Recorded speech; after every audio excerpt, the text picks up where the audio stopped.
Now, the word most commonly used in the Bible for love is agape. So again, what I'm saying here is the Greeks had different words that have been translated love, but it was not. It was known what it was meant back in Greek times because it was not translated. It was just in Greek. So when they were speaking or writing, they used the term, and everyone understood the term, and they knew that term was different than another term. Now, the word agape is the most commonly used word for love in the Bible, and agape is indeed special. And just in my opinion, I think that the Greek word for agape does more to explain what love is than the Hebrew word for love. So agape is a love that's based on or guided by principle, not emotion like affection, nor impulse. So I want to say that again. It's a love that's based on or guided by principle, not emotion or impulse, nor affection. Agape is expressed in intentional actions. So you can't say the word agape, but generally speaking, the thought comes to mind in some sort of deliberate or intentional action. Those actions come from knowledge and a conscious choice. So when you use the term agape, it brings with it a whole flavor that the word love itself in English does not carry. When you say that you agape someone else or have some agape, you have agape for someone else, that brings with it a summary of things. See, agape is unique because it makes ethical demands and obligations and responsibilities and moral choices on the person having the love and the person receiving it for continued association. If that makes sense.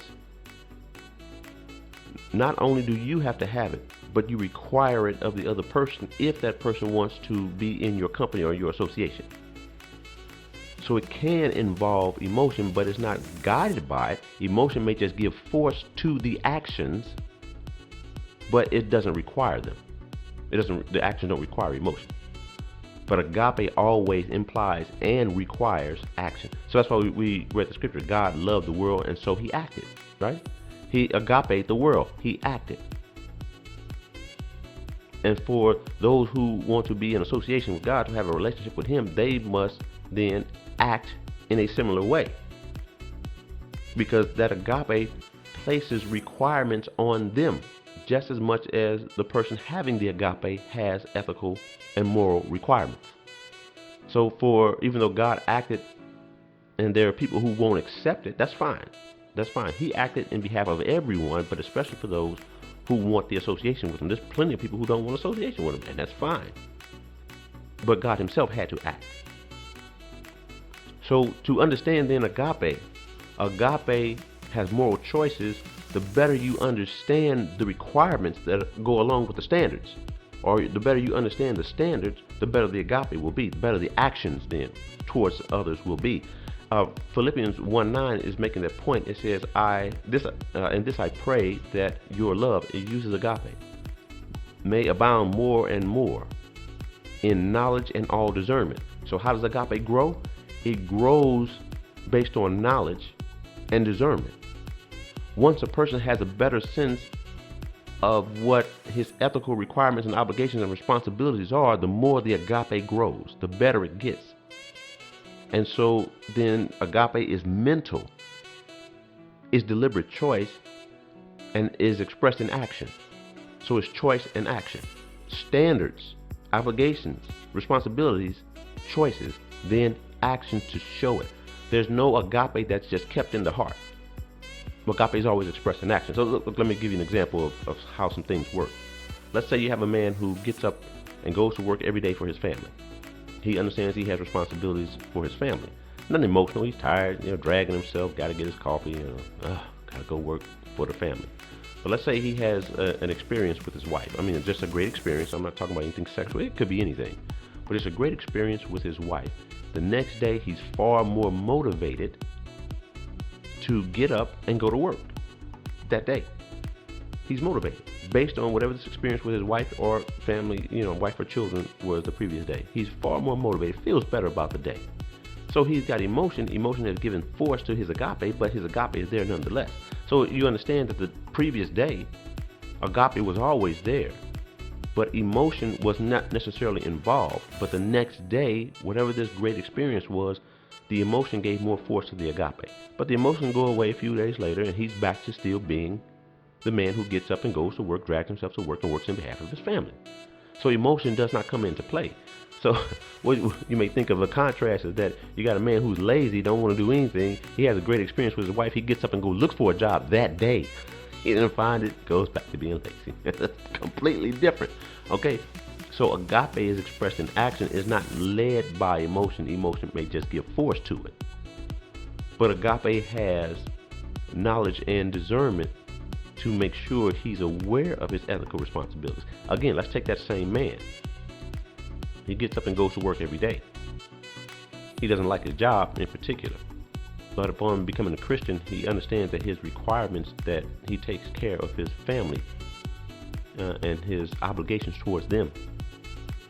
So now he still doesn't like his job, but he has more impetus to get up and go to work every day and to endure in that job for the sake of his family. Maybe he'll look for a better job, the one that he likes more, but it doesn't matter. This man, because of his knowledge and now his discernment and understanding of his responsibility, is going to work that much harder to provide for his family, because upon becoming a Christian, these are his obligations. He understands them. He does them.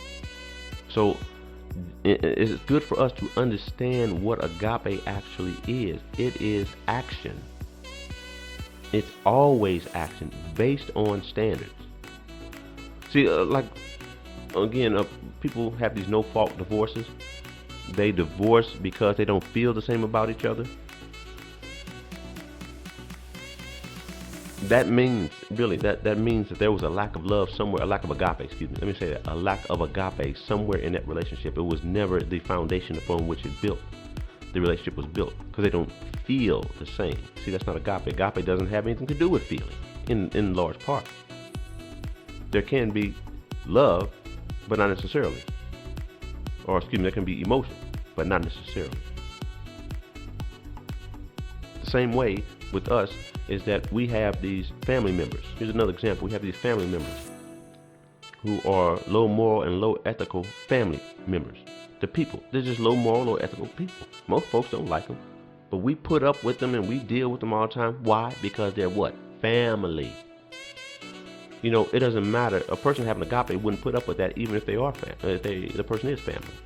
I'm gonna put up with these type of people, because the one having agape has requirements not only of himself, but he has requirements of the other person for association. I'm not gonna put up with a person. Look, if I got a friend and I know that this guy, he comes flat out and tells me he cheats on his wife, and I see him flirting with other women, we ain't friends. I don't put up with low moral and low ethical people. I don't need that association in my life. You know, you can go on somewhere with that. If that's who he is determined to be, without correcting the matter, nah, you can't hang with me, because I don't want you thinking I approve of that. So you can miss me with all that. See, so for agape, it has to have its own standards, good standards, godly standards, Christian standards, okay? And then it has to require those standards for the person who associates. Just to contrast the two Greek words, agape and phileo. A great example was with Jesus and Peter in John chapter 21, where Jesus asked him a question 3 times, but we'll just take one just to show the contrast. In John 21:15, it says, when they had finished eating, Jesus said to Simon Peter, Simon, son of John, do you agape me more than these? Talking about the fish. Yes, Lord, he said, you know that I phileo you. Jesus said, feed my lambs. So Peter was trying to raise the level when Jesus asked about agape. Do you have agape for me more than these? And Peter was saying, yes, it is more than that. I have warm affection for you. Jesus went back to agape and said, feed my lambs. Why? Jesus had work for Peter to do, to prove the agape. He asked him this question 3 times. And Jesus wanted to make sure Peter understood the point. This is beyond affection. This is the type of man that you are. And to continue association with me, this is what I require of you. Jesus said that, I'm going to be with you all the days to the end of the age. I'll be in heaven, but I'll be watching you. I'll be working with you if you are this type of person, if you have agape. And if you prove that you have agape by feeding my lamb, doing what I tell you to do. That's my obligation that I place on you. And Peter accepted that because Peter loved agape, Jesus. Even though Peter was trying to say it's warm affection, Jesus wasn't concerned about the warm affection. He wants to know what type of man you are to be in association with me continually. So Jesus had requirements. He had ethical requirements to continue the relationship. That's agape. And this is the type of love that Christians must have. This is the love that will codify us as Christians so that we can unify. And it has to be a love for God, neighbor, self, Christ, and for each other that will unify. The love for God then has to be the law that we follow. That's the law of love, the law of the Christ, as compared to the law of Moses, is the law of love. So we base it on the standards and teachings that Jesus taught. And those teachings then places moral and ethical demands on us as Christians, and then giving and receiving this love to other Christians.